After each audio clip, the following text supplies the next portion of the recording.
놓았으면 합니다.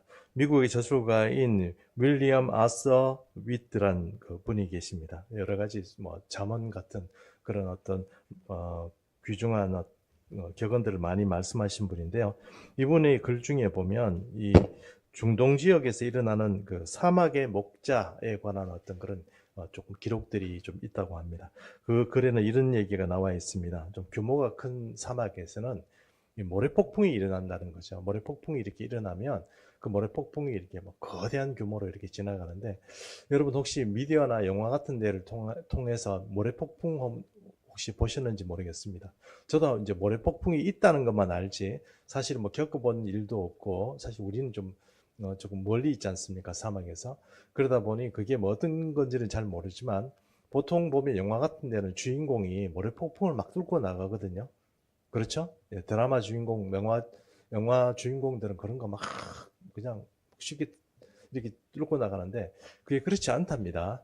예, 그 모래가 이제 폭풍처럼 이렇게 바람에 이 모래들이 실려가지고 이렇게 사람을 이렇게 공격하기 때문에 이렇게 피부 같은 데도 많이 상하고요. 가축 같은 경우는 이제 숨이 막혀 죽는답니다. 숨이 막혀 죽고, 기계 같은 거, 차 같은 거 이런 데는 먼지가 들어가서 차가, 기계 이런 것들이 노후화되거나 아니면 좀 고장나는 그런 일들이 모래 폭풍 가운데 많이 생긴다는 겁니다.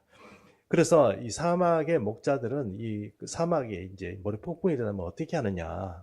그때는 이제 이 양들을 모아가지고, 뭐 방법이 없으니까요. 그거는 이제 뭐 이렇게 예고하고 나타나는 게 아니니까 그냥 모아놓고 그 위에다가 이렇게 자기가 이렇게 엎어진대요. 이렇게 앉혀가지고 막 이렇게 엎어져가지고 막 이렇게 있답니다. 있으면 이제 모래폭풍이 지나가면 어쨌든 자기가 모래폭풍을 맞고 양들이 맞지 않도록 그렇게 한다는 겁니다. 만약 그대로 두면 어떻게 되느냐? 양들이 그 모래폭풍을 이제 맞으면서 숨이 막혀 죽는다, 질식사한다는 거죠. 그래서 잘못하면 양들이 질식, 이렇게 단체로 막 질식하는 그런 경우도 있다고 합니다.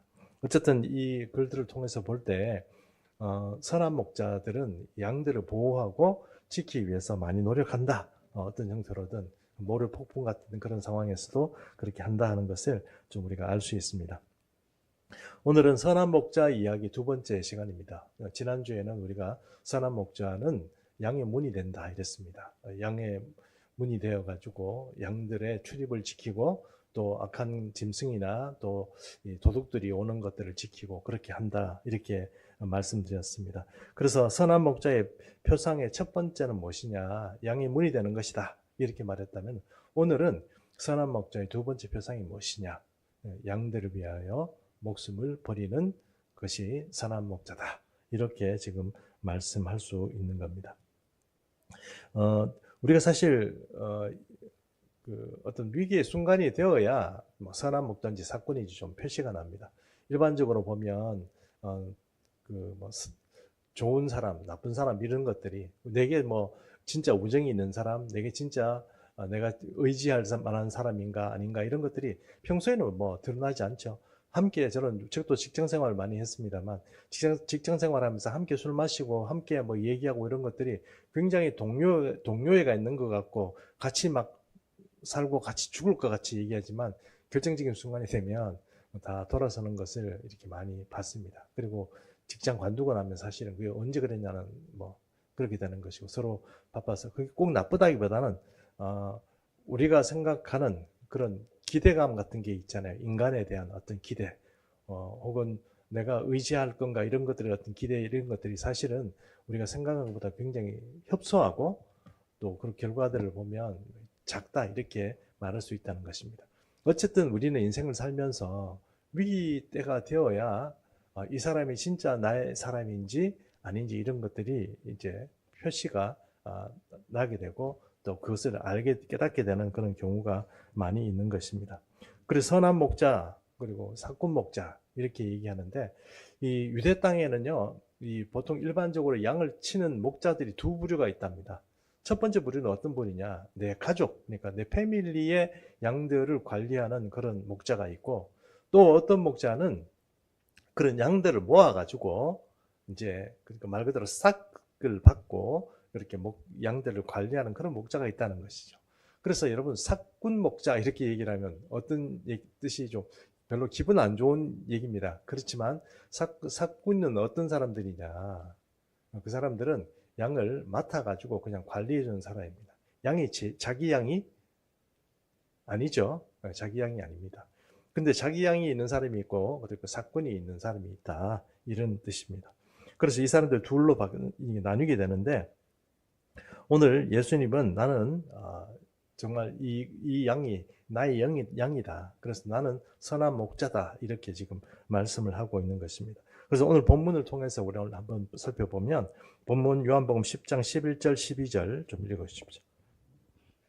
나는 선한 목자라. 선한 목자는 양들을 위하여 목숨을 버리거니와 사꾼은 목자가 아니요 양도 제 양이 아니라 이리가 오는 것을 보면 양을 버리고 달아나나니 이리가 양을 물어가고 또 해치느니라. 자, 선한 목자는 양을 위해서 자기 목숨을 버립니다. 그러니까 양이 뭐 이리떼가 오거나 뭐 짐승이 와서 이렇게 막 해치고자 할 때 적극적으로 방어하고 자기가 좀 이렇게 상해를 입거나 뭐 그렇게 하더라도 양을 지켜내는 사람, 그 사람이 선한 목자입니다. 근데 사꾼 목자는 어떻게 합니까? 자기 안위를 위해서 그 양들을 희생하는 사람이죠. 사실 여러분이 만약에 목자라고 생각해 보십시오. 이리떼가 왔습니다.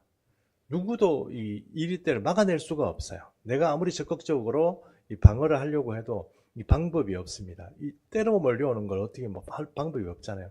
그럼 제일 좋은 방법은 뭡니까?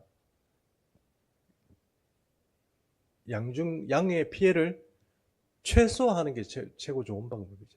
최소화시키고 양의 어떤 피해를 최소화시킨 상태에서 예, 정말 뭔가 이렇게 사태가 정리되는 것 이런 거 아니겠습니까? 근데 성경이 말하는 우리 예수님은 그 양떼를 위해서 지키기 위해서 목숨을 버리는 게 진짜고 내가 살기 위해서 양을 버리는 게 싹꾼이다 이렇게 지금 말씀하고 있잖아요.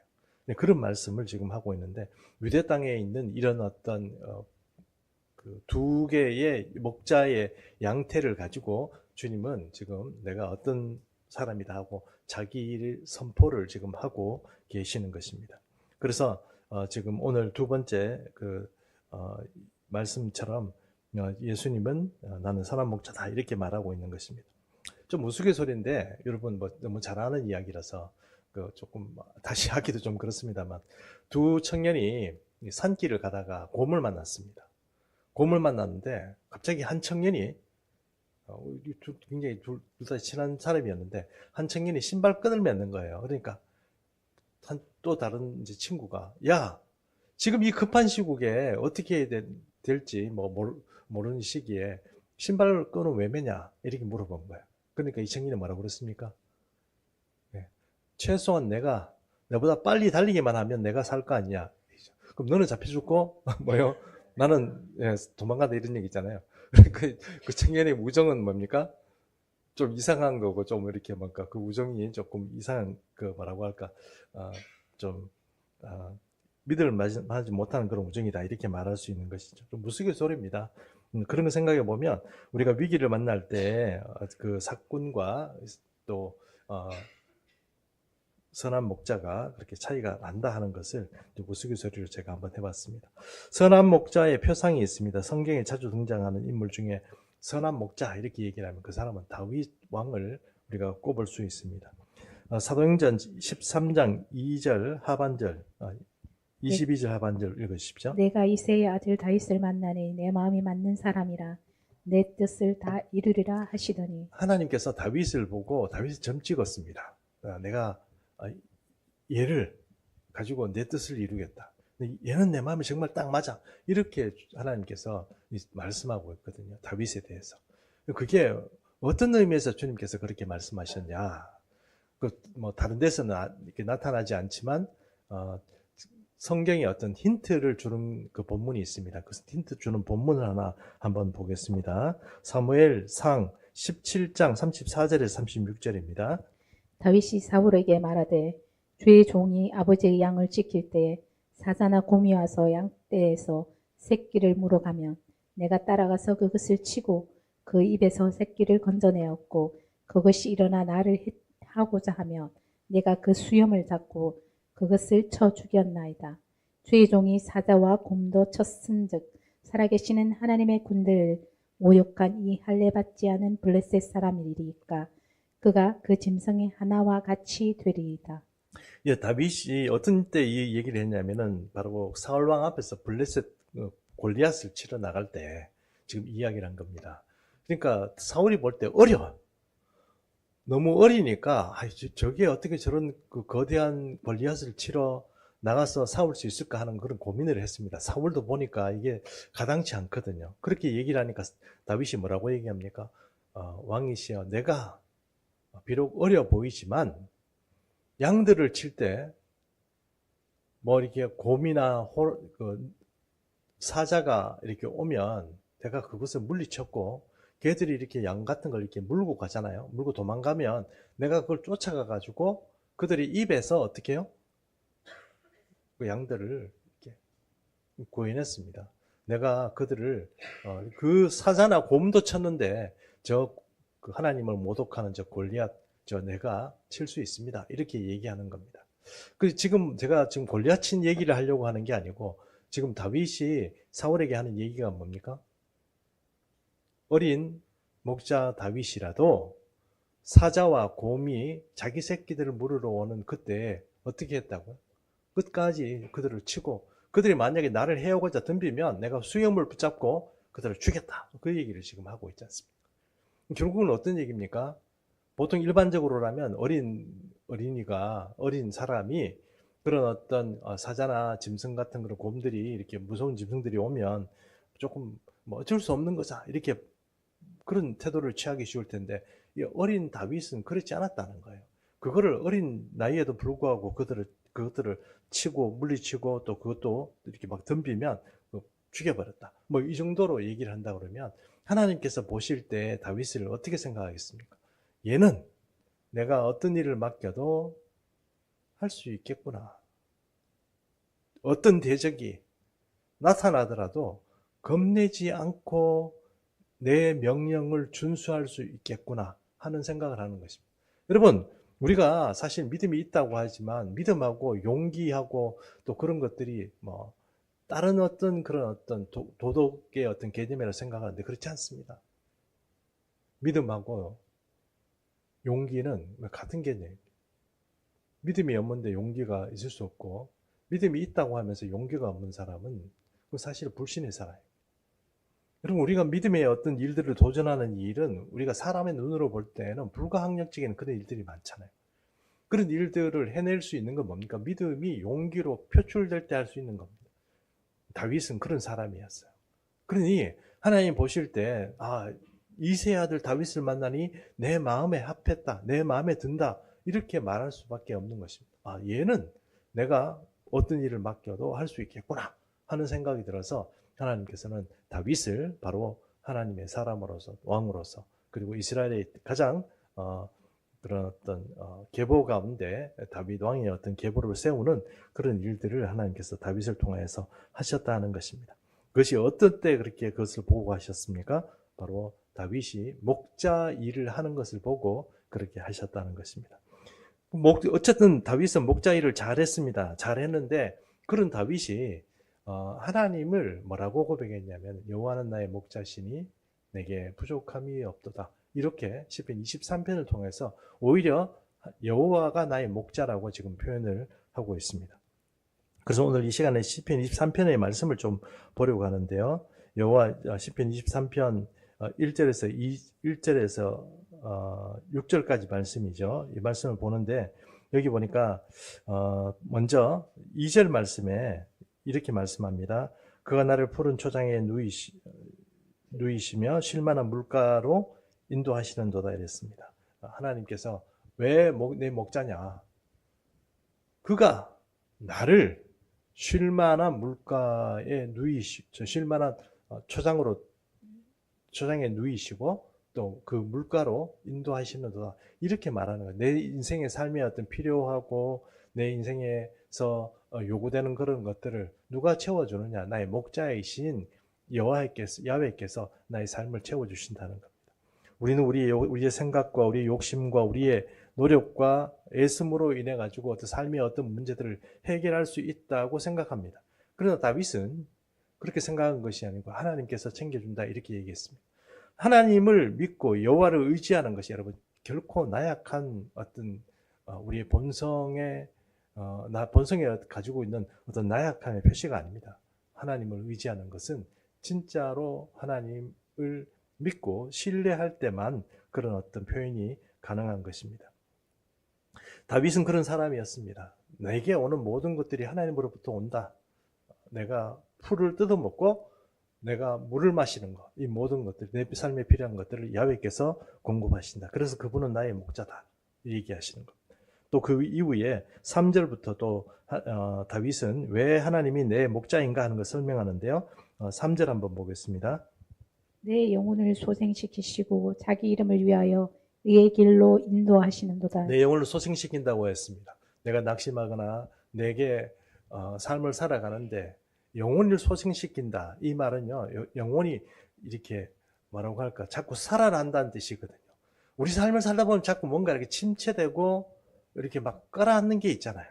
깔아앉을 때 그때라도 야훼께서 내게 힘을 주시고 기쁨을 주시고 뭔가 이렇게 격려를 하시고 뭔가 스파클링 같은 살아나는 어떤 느낌들을 우리에게 주셔서 사람을 살리잖아요. 그 영혼이 살아나는 것, 영혼이 소생하는 거거든요. 그것처럼 막 죽어가든 막 피곤해야 하든 그런 영혼들이 뭐 다시 한번 막 힘을 얻는 그런 것들을 누가 하시냐? 야훼께서 내게 하신다 이런 겁니다. 4절. 내가 사망의 음침한 골짜기로 다닐지라도 해를 두려워하지 않을 것은 주께서 나와 함께 하심이라. 주의 지팡이와 막대기가 나를 안위하시나이다. 안위하시는 하나님께서 지팡이와 막대기를 가지고 나를 이렇게 안위하시는데 다윗이 왜 겁이 없냐? 주의 지팡이와 막대기가 나를 안위하시기 때문에 그래요. 여러분, 삶을 살다 보면 내가 안 되는 일이 좀 있어요. 잘 안 돼. 그러면 한두 번 해보고 잘 안 되면 어떻게 합니까? 겁먹죠. 그 일은 내가 해보니까 안 되더라. 두려움을 가지잖아요. 이거 좀 잘 안 되는 것 같아. 나는 좀 이게 좀 약해. 뭐 이렇게 생각하는데 다윗은 어떻습니까? 그런 거 없는 거죠. 다윗이 원래 겁머리가 없는 그런 사람이에요? 그렇지 않습니다. 왜 그렇습니까? 야훼께서 그의 지팡이와 막대기가 나를 지키기 때문에 그래요. 여러분, 인생 살면서 겁내면 안 돼요. 그렇지 않습니까? 왜요? 주의 지팡이와 막대기가 나를 안위하시기 때문에 그렇습니다. 인생 살다가 여러분 안 되면 죽는 게 하용조 목사님 말 맞다나 죽을 때 탁 죽어버리면 나 죽으면 안 돼, 살려주세요, 이렇게 아니고, 죽을 때 그냥, 죽는구나, 이러고, 칵 죽어버리면 된대요. 그분은, 암수술 몇 번이나 했습니까? 그렇게 하면서도, 이거 죽을 때 그냥 칵 죽어버리겠다. 이래가지고 돌아가셨는지 어떤지는 제가 정확하게 죽음 과정은 잘 모르겠습니다만. 그런데, 여러분, 그런 각오를 가지고 살다 보면 누가 살려주시냐? 야훼께서. 주의 지팡이와 막대기로 살려주신다는 것. 여러분, 우리 안 죽습니다. 아멘이시죠? 이렇게, 아멘이 좀 약해서. 우리 이렇게 살아가다가 죽는구나, 이렇게 생각하지 마십시오. 안 죽습니다. 우리 굶어 죽겠구나, 망해 죽겠구나, 아니면 이렇게 실족해 죽겠구나, 그런 생각, 걱정하고 염려할 필요가 없습니다. 왜냐하면 주의 지팡이와 막대기가 나를 안위하시고 주님이 나와 동행하시기 때문에 그렇습니다. 자, 5절. 주께서 내 원수의 목전에서 내게 상을 차려주시고 기름을 내 머리에 부으셨으니 내 잔이 넘치나이다. 여러분, 이 세상은 좀 이렇게 표현은 좀 죄송합니다만 경쟁적 구도 가운데 있잖아요. 항상 나는 누구와 경쟁하는 상태고 항상 나는 내 삶을 살아가는데 대적하는 사람이 있습니다. 나를 비난하고 뒤에서 내 발목을 잡는 사람이 있거든요. 그런 사람에게 어떻게 승리할 수 있습니까?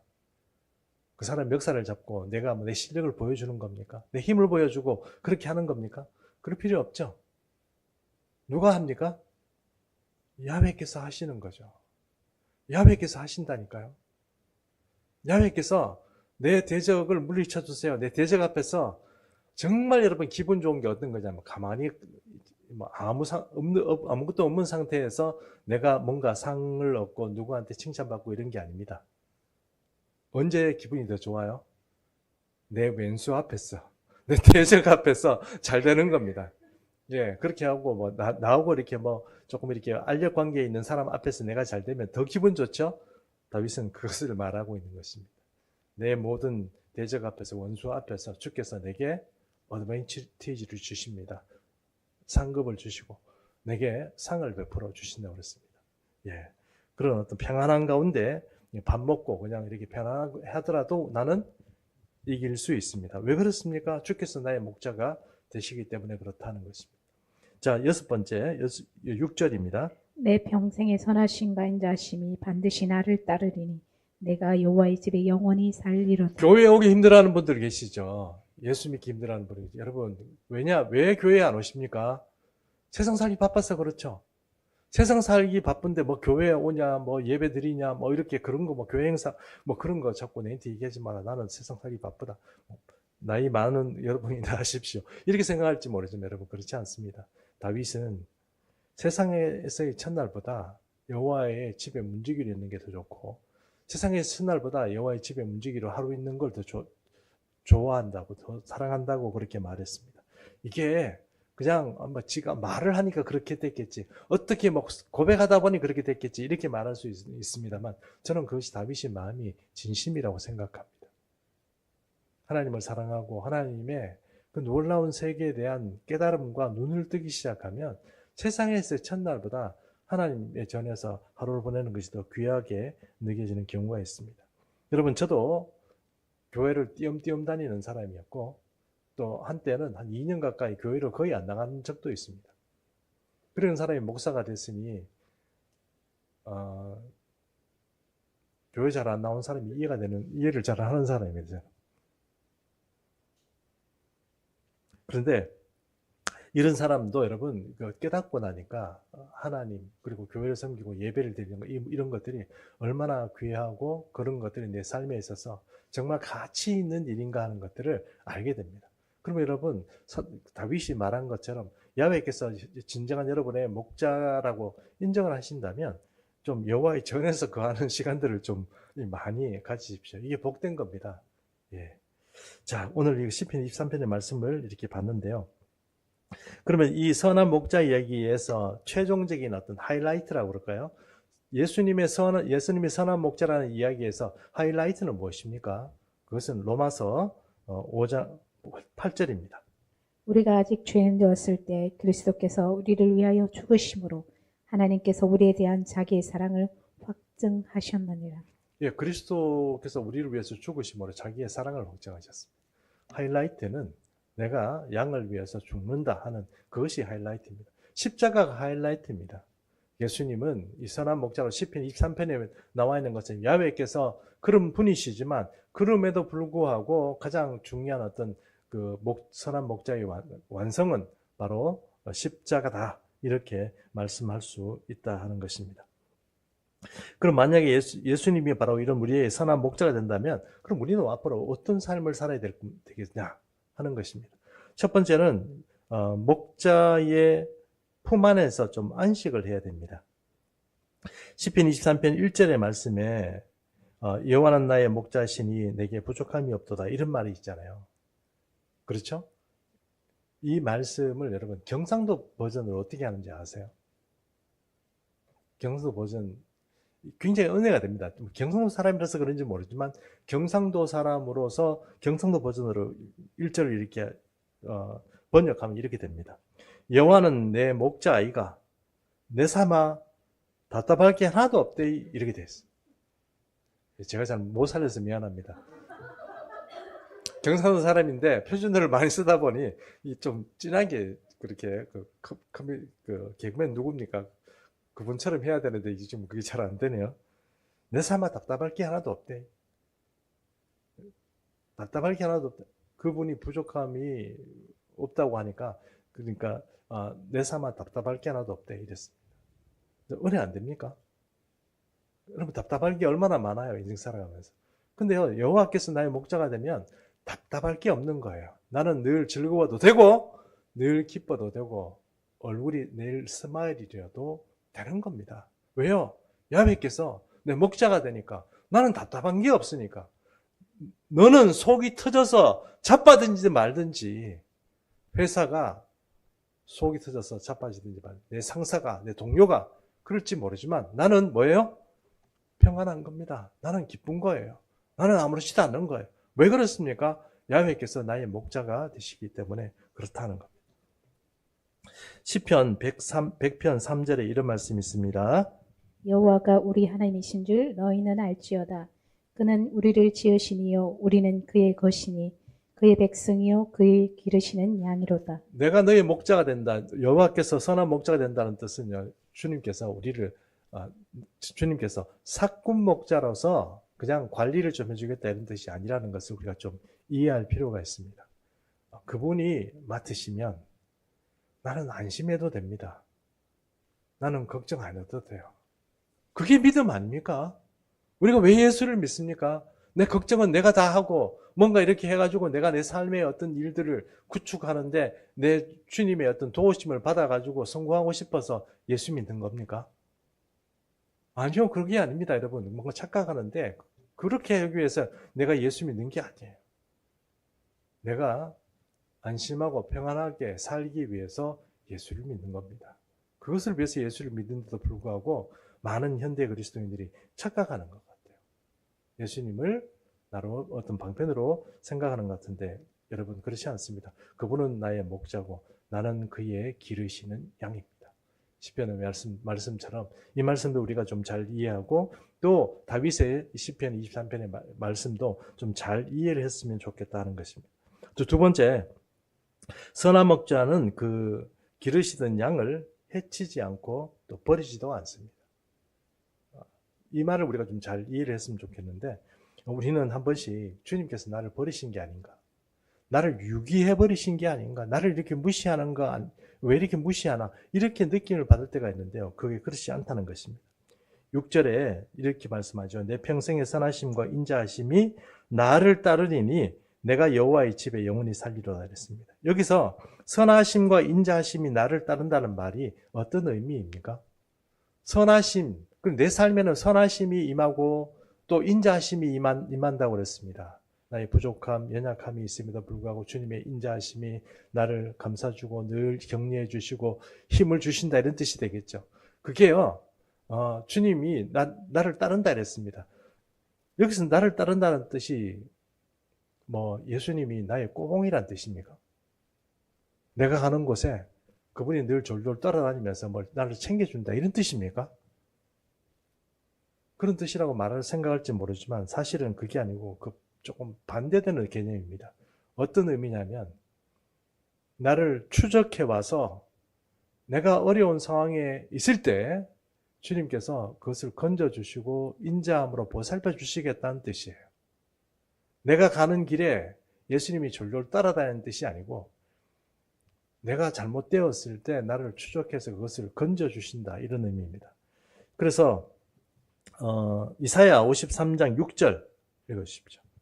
우리는 다 양 같아서 그릇 행하여 각기 제 길로 갔거늘 여호와께서는 우리 모두의 죄악을 그에게 담당시키셨도다. 우리는 다가 양 같아서, 양 같다는 얘기는 뭡니까? 다 그릇 행한다는 뜻입니다. 내가 내 갈 길 내 마음대로 간다는 것입니다. 양은 원래 그렇다는 뜻이에요. 그렇게 가버리면 그거를 찾아가지고 구원해 줄 목자가 선한 목자인데 그 선한 목자는 성경의 표현에 따르면 99마리 괜찮은 양 놔두고 한 마리 잃어버린 양을 찾아서 찾도록 찾아다니는 그분이 누구냐? 바로 우리의 선한 목자이신 예수님이란 뜻입니다. 그래서 시편 23편 6절의 말씀처럼 나를 따른다는 말인 나를 찾도록 그렇게 나를 찾아와서 나를 건져내시는 분, 잃어버린 한 마리 양이 되었을 때 그렇게 우리를 구제하시는 분이 바로 우리 예수님이다 하는 것입니다. 그러면 여러분, 내가 하나님으로부터 유기되었을까 혹은 버림받았을까 걱정하지 마십시오. 걱정하지 말고 오늘 여기 말한 것처럼 그런 걱정되거든 좀 교회에 와서 시간들을 보내고 주님께 투자를 하십시오. 그런 걱정하는 거는 전혀 내 삶에 도움이 되지 않고, 그럼 내 마음대로 해도 됩니까? 주님이 늘 와서 나를 이렇게 막 하시겠네요? 이렇게 얘기하지도 마십시오. 주님께서 우리의 불법을 기뻐하시겠습니까? 그러므로 여러분, 주님 앞에 돌아오고 회개하고 그렇게 하는 것이 더 중요하다 하는 것입니다. 그다음에 세 번째, 예수님과 통하는 그런 양이 되어야 됩니다. 요한복음 10장 14절 15절. 나는 선한 목자라. 나는 내 양을 알고 양도 나를 아는 것이 아버지께서 나를 아시고 내가 아버지를 아는 것 같으니 나는 양을 위하여 목숨을 버리노라. 에티오피아에서 이제 어떤 사역한 선교사님이 에티오피아 사람들은 양들이나 뭐 이런 것들 가축들을 어떻게 기르나 이렇게 한번 관찰을 했습니다. 관찰을 했더니 어떤 것들 같더니 어떤 목자가 양 보고 자꾸 말을 거는 거예요. 말을 거는데 말을 어떻게 거냐면 매, 뭐 이런 식으로 자꾸 말을 건다는 거예요. 그러니 이게 보니까 저렇게 얘기하면 자기가 양도 아니고 양이 말 알아듣겠나 이런 생각이 들더래요. 그런데 놀라운 일이 있는 거죠. 배고프냐? 배고픕니다. 이제 보니까 뭐 선교사님은 이해를 잘 못할지 모르지만 그 목자가 이렇게 양소리를 내면서 막 이렇게 말하는 그 말을 양들이 알아듣고 대답을 하는 거예요. 목자도 양들이 지금 배고픈 소리를 내는 건지 아픈 건지 이런 것들을 알아차리기 시작하는 거예요. 오래 있다 보니까 서로 말이 전혀 안 통하는 그런 어떤 짐승과 사람 사이에도 말이 통한다는 거예요. 정서가 통하고 감정이 통한다는 거죠. 예수님은 이렇게 말합니다. 나는 하나님을 잘 알아. 하나님도 나를 잘 알아. 그처럼 나는 내 양의 이야기를 어떻게 해요? 잘 아는 거예요. 잘 알고 나는 그게 이제 에티오피아의 그 목자들 이야기인데 그 선교사님 이야기일까요? 그 에티오피아의 목자들처럼 하나님은 우리 곁에서 자꾸 말 거는 거예요. 우리식으로 말을 거는 거예요. 여러분 어린아이가 있으면 이 어린아이 할 때 말을 할 때 우리는 우리 말 다 합니까? 아이가 알아들을 수준에서 얘기하지 않습니까? 여러분 그래서 어린이 전용 용어가 있잖아요. 도리도리 뭐 까꿍 뭐 이런 얘기. 그죠? 맴매 뭐 그런 얘기 전문 용어가 있잖아요. 왜 그런 얘기를 합니까? 아이들이 알아들을 수 있도록 부모들이 하는 얘기 아닙니까? 예수께서 우리를 위해서 알아듣도록 자꾸 말한다는 거예요. 말씀하신다는 거예요. 그럼 여러분 우리가 아버지가 아들을 알고 아들이 아버지를 아는 것처럼 우리도 예수님을 우리 선한 목자의 신 그 음성을 통해야 되는 거죠. 불통하면 안 되는 거죠. 그분의 음성을 알아듣고 움직여야 되는 것이고 또 그분이 우리가 또 이게 하나님 앞에 이렇게 드리는 것들이 이게 주님이 들으셨구나 안 들으셨구나 알아야 되는 거죠. 그런 게 불통되면 안 된다는 거예요. 그럼 여러분 어쨌든 우리 주님과 이 통하는 그런 관계가 될 수 있도록 노력을 해야 되는 거예요. 영적으로. 이것이 우리가 주님이 선한 목자가 된 어떤 그런 메리트라는 것입니다. 내가 주님이 우리의 목자가 됐음에도 불구하고 이게 통하지 않으면 별로 그렇게 좀 은혜롭다고 할까요? 그렇게 유익이 되는 그런 어떤 양으로서의 삶을 살기가 힘들어지지 않겠냐 하는 것입니다. 마지막으로 네 번째인데요. 울타리 밖에 있는 양들에 대한 관심을 좀 가져야 된다는 겁니다. 요한복음 10장 16절. 또 이 우리에 들지 아니한 다른 양들이 내게 있어 내가 인도하여야 할 터이니 그들도 내 음성을 듣고 한 무리가 되어 한 목자에게 있으리라. 한 무리가 되어 한 목자에 넣어줘야 되는데, 그러니까 한 무리가 되고 한 목자이신 예수 안에 들어오는 그런 무리가 되어야 되는데 지금은 밖에 있다는 뜻입니다. 지금 예수님께서 말씀하실 때는 이게 이제 이방인이죠. 이 우리에 들지 않는, 그러니까 이스라엘 그 우리에 들지 않는 또 다른 무리들을, 그 다른 무리의 양들은 이방인을 말하는 건데 이 양들을 선교하고 그들을 구원해야 되는 겁니다. 이게 예수님의 또 하시는 일이죠. 이게 결국은 우리에게 또 주어지는 어떤 사명이라 말할 수 있습니다. 예수 믿는 사람이라면 내 옆에 있는 양들을 이렇게 또 선한 목자에게 돌아올 수 있도록 우리가 관심을 가져야 한다는 것입니다. 예수님의 사명이 이런 거죠. 예수님의 사명이 이런 거니까 제자화를 시키는 거잖아요. 그것처럼 우리도 바로 이런 사명을 가지고 우리도 관심을 가져야죠. 그래서 우리 선한 목자님이 그걸 가지고 지금 그 사명을 가지고 일하는데 우리가 따르는 어떤 양으로서 당연히 우리 그 양들을 챙기고 그런 선교하고 전도하는 일에 관심을 가져야 되지 않겠냐 하는 것입니다. 그러므로 지금 우리 시대가 마지막이라고 그러잖아요. 이 마지막 시대입니다. 마지막 시대를 진짜 우리가 보내고 있습니다. 이 마지막 시대를 보내면서 이 마지막 주님이 주시는 그런 부흥의 어떤 교회들이 우리에게 있다고 생각하고 저는 그것을 지금 노리고 기도하고 있습니다. 마지막 부흥의 시기에 주님 저를 사용해 주십시오. 또 우리 교회를 사용해 주십시오 하고 기도하고 있습니다. 언젠가 주님께서 우리의 기도를 들으시고 마지막 시대에 우리 교회를 사용하리라고 그렇게 저는 믿고 있습니다. 어쨌든 우리는 이런 주님의 말씀이 우리의 목자 되신 그런 주님의 어떤 그런 사역에 우리도 관심을 가지고 전도하고 선교하는 일에 관심을 가져야 한다는 것입니다. 이제 정리하겠습니다. 어떤 젊은이가 있었습니다. 뭐 오페라를 좋아하고 음악을 좀 좋아하는 그런 젊은이였어요. 이 젊은이는 기왕이면 결혼하면 저 음악하는 사람하고 결혼을 하고 싶었어요. 근데 음악하는 사람들하고 결혼하기가 좀 쉽지도 않았고 또 이 젊은이는 참 술 마시고 노래하고 춤추고 뭐 또 이렇게 사회에 잡다한 일을 하는 게 너무 좋았어요. 그래서 노래방에 가면 뭐 직장 생활을 했었는데 노래방에 가면 마이크 잡고 막 노래 부르고 이러면 와 정말 잘 논다 이렇게 소리도 듣고 이랬거든요. 그런 친구였습니다.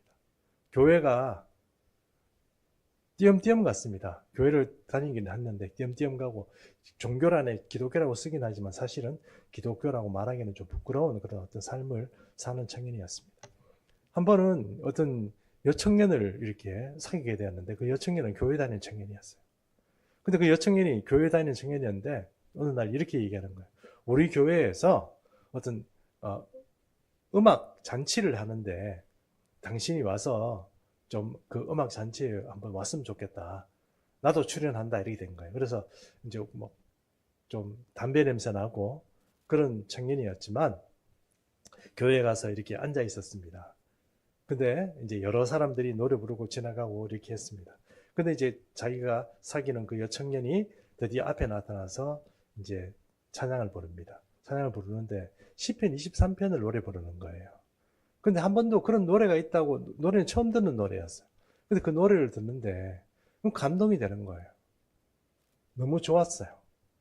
그래서 그날 그 여청년이 부르는 그 찬양이 어떤 찬양인가 계속 찾아보고 찾다 보니까 이제 몇 번 듣고 찾아서 그냥 듣고 이러다 보니까 여러분 선한 목자 내 삶을 아우르고 있는 나는 없다고 생각하고 내 원대로 살았는데 양처럼 진짜 이사야 53장의 6절에 나오는 양처럼 나는 내 갈 길을 간다고 생각하고 내가 출첵길을 가고 내가 그냥 뭐 남들의 인정받고 그런 삶을 간다고 생각했는데 여러분 내 삶을 두르고 있는 목자가 그때서야 발견이 된 겁니다.